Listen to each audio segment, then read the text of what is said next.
It's 157 days to the midterms, and one of the most closely watched races of this cycle is certain to be the high-stakes face-off between James Tallarico and Ken Paxton, which could determine control of the Senate. And that Texas showdown is the subject of tonight's primetime focus. Republican Ken Paxton has survived almost everything politics can throw at a person from his own doing. But now his own party is asking, can he survive a general election? The scandal-plagued Texas Attorney General defeated four-term incumbent John Cornyn in the Republican Senate primary, knocking out one of the most powerful Republicans in Washington with the help of a critical endorsement from President Trump. Here's everything Paxton has survived to get to this point. First, felony security fraud charges indicted in 2015. Charges were later dropped. An FBI investigation into bribery and abuse of office. No charges were brought. His own senior aides reporting him to federal investigators. Impeached by his own party in the Texas House, but later acquitted by the Senate.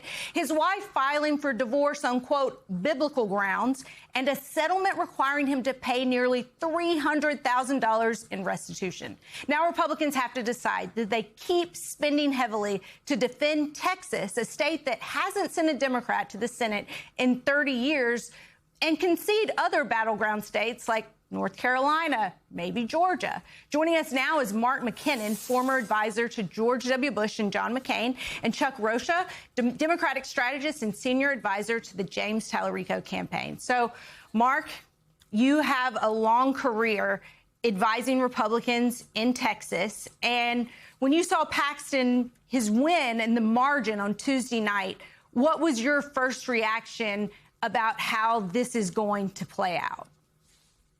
Well, my first reaction is that it's the worst possible outcome for Republicans. John Cornyn was a long-standing, respected Republican senator who had been Attorney General on the Supreme Court. I mean, he was right out of central casting. If he'd been nominated, Republicans could have spent money on races that are much more neat. I mean, the fact that Republican Senate race is competitive in Texas at all is it tells you a lot, because the last time a Democrat won the Senate seat was 1988. Chuck and I worked for the last Democratic governor, Dan Richards, before I crossed the bridge with George W. Bush. But a couple of recent things that I've observed that really caught my attention. Number one, a poll just came out that showed that 30% of the voters who voted for Cornyn are considering voting for Tallarico. A lot of them are going to stay home, and not very many of them are going to vote for Paxton. That's one. Number two, Karl Rove observed in the Wall Street Journal yesterday, it's a very interesting fact, which is that in Paxton's races that he ran for Attorney General in 2018 and 2022, he's nearly at the top of the ticket as the Attorney General, but he ran behind every other statewide office holder on the ballot by 150,000 votes or more. And this was before all this, most of the stuff that you just mentioned. This is before he was impeached, before people heard all the bad stuff. So even before that, he was a drag on the ticket. So there's just no question that this is going to be a very tough race for Paxton. And given what we saw in 2018, I'm usually the one that taps the brakes, but that Beto race was close, 3 points. I think that Tallarico is already polling better than Paxton. So, I've always been the one to tap the brakes, but I'm saying this is a perfect storm lining up for Democrats.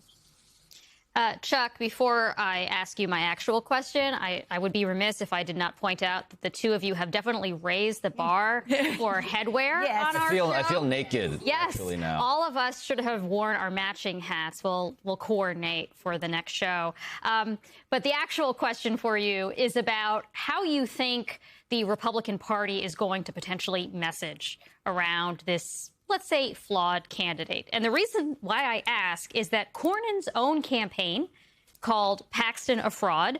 The Republican Party, the Senate committee, deleted its own attack ad on his crime record. I think we can play that, actually. Let's do that.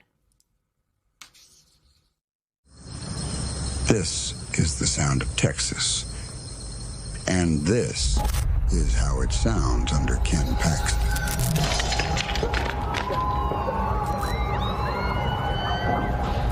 Shots fired! Shots fired!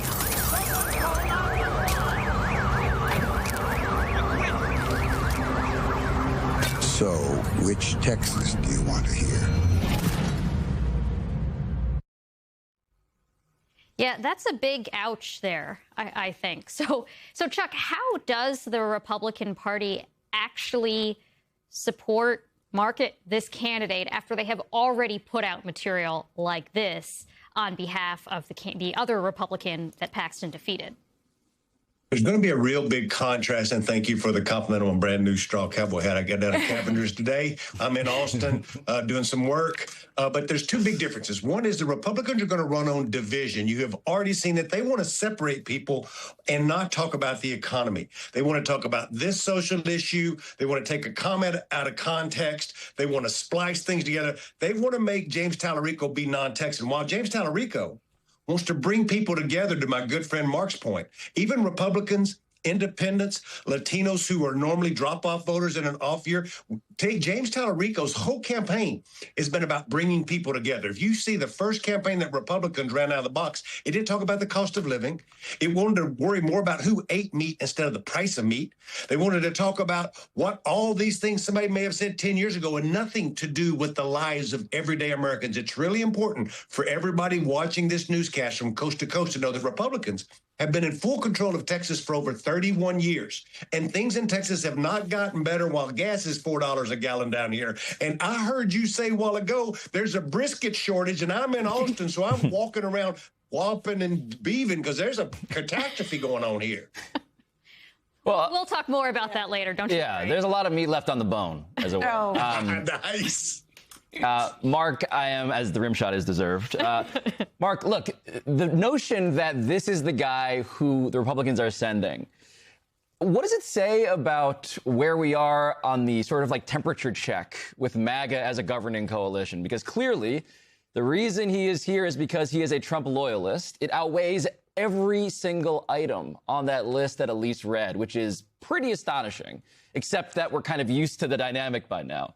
What does it say as a matter of forecasting should Paxton actually win? Well, I think that the reality here is that so much of what Donald Trump is doing, including and especially this endorsement of Paxton, are not about politics, but it's about his legacy. It's who was most loyal to him. It's about the arch. It's about the ballroom. It's about the slush fund for the people who support him on January 6th.